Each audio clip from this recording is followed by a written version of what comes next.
சற்று முன் கிடைத்திருக்கக்கூடிய தகவல் ஒன்று மக்களே. அதாவது பார்த்தீர்கள் என்றால், அமித்ஷாவை சந்தித்த விஜய் புதிய மாற்றம். இதை பற்றி நாம் பார்க்க போகிறோம். பார்ப்பதற்கு முன்பு நம்முடைய சேனலுக்கு நீங்கள் புதிய பார்வையாளர்களாக இருந்தீர்கள் என்றால் ஒரே ஒரு சப்ஸ்கிரைப் மட்டும் பண்ணிட்டு பாருங்கள். அதாவது பார்த்தீர்கள் என்றால், நீதிமன்றத்திற்கு போயிருப்பது, ஆளுநர் அறிவிக்கை கேட்டிருப்பது எல்லாம் இதை நோக்கிய நகர்வோ பற்றியே நாம் பேசப் போகிறோம். ஆகவே விஜயை சந்திக்க வேண்டும் என பாஜக தரப்பில் கேட்டுக்கொள்கிறார்கள்.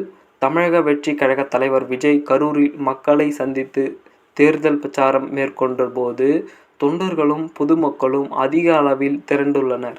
நிகழ்வை தொடர்ந்து தாமதம் ஏற்பட்டாலும் கூட நெரிசலில் ஏற்பட்டு 41 பேர் பலியாகியுள்ளனர். கரூர்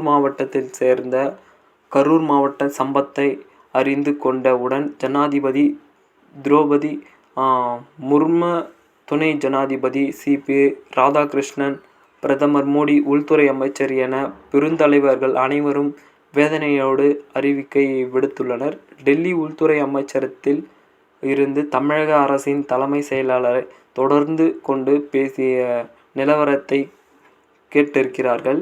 தமிழக முதல்வர் எடுத்த நடவடிக்கைகளை பற்றி விசாரித்திருக்கிறார்கள். அடுத்து கரூர் சம்பவம் குறித்து ரிப்போர்ட் அனுப்பவும் உத்தரவிட்டிருக்கிறார்கள். அதேபோல் ஆளுநர் மாளிகைக்கு டெல்லி தலைமை போன் செய்து நிலவரத்தை விசாரித்திருக்கிறார்கள். ஆளுநர் RN ரவியினிடமும் கரூர் சம்பவம் குறித்து ஒரு அறிவிக்கை அனுப்ப கேட்டிருக்கிறார்கள். டெல்லி மேலிடம் அவருக்கு தமிழக அரசியல் இப்பொழுது கரூர் சம்பவம் குறித்து அறிவிக்கை கேட்டிருக்கிறார்கள். இந்த விவகாரத்தில் டெல்லி தலைமை சென்சிட்டிவான விஷயமாக பார்க்க வேண்டிய விஷயமாக இருக்கிறது. இந்த சம்பவத்தில் திமுக அரசின் பங்கு என்ன, அவர்கள் இதனை எளிதாக கையாண்டார்களா என்பதை உன்னிப்பாக உற்று நோக்க ஆரம்பித்துள்ளது பாஜக டெல்லி தலைமை. கரூர் கூட்டத்திற்கு போதிய பாதுகாப்புகளை திமுக அரசு கொடுக்கவில்லை, கேட்ட இடத்தில் ஒதுக்கவில்லை, பல கொடுப்பிடிகளை விதித்தனர். விஜய் கூட்டம் நடத்த போது மின்சாரம் தடை, அப்புறம் நிறைய விஷயங்கள் நடந்து கொண்டிருந்த ஒரு சூழ்நிலை இருந்தாலும் கூட அந்த நேரம் பார்த்து விஜய் மீது கூட்டத்திலிருந்து செருப்பை வீசினார்கள். இன்னும் சில பேர் கூட்டத்தில் நுழைந்து பிரச்சனை செய்ய ஆரம்பித்துள்ளார்கள். அப்பொழுது காவல்துறையினரும் தடியடி நடத்தியுள்ளனர். இதனால் ஒட்டுமொத்த கூட்டமும் சிதறி ஓடி இவ்வளவு பெரிய துயரம் நடந்துவிட்டது. இது திமுகவோட திட்டமிட்ட சதி என தாவேகா தரப்பில் பாஜக சொல்கிறது. கருத்துக்களை பாஜக தலைமை உடும்பு பிடியாக பிடித்து கொண்டு இந்த கோணத்திலேயே இந்த பிரச்சனை பார்த்து வருகின்றன. தற்பொழுது மத்திய அமைச்சர் நிர்மலா சீதாராம்